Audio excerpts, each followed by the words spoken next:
Angalieni awaqibu za kiburi, angalieni madhara ya kiburi. Watu hawa walifanyaje?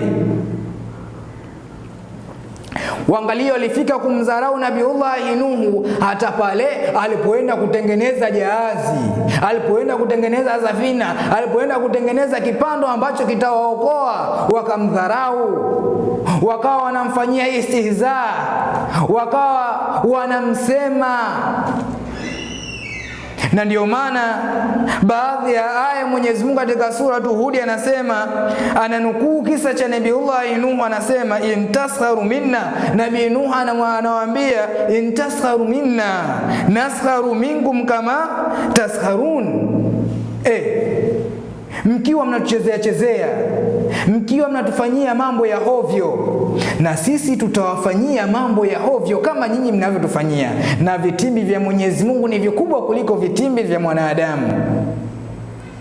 Angalia katika dawa Nabiullahi Nuhu anawalingania kuwaita katika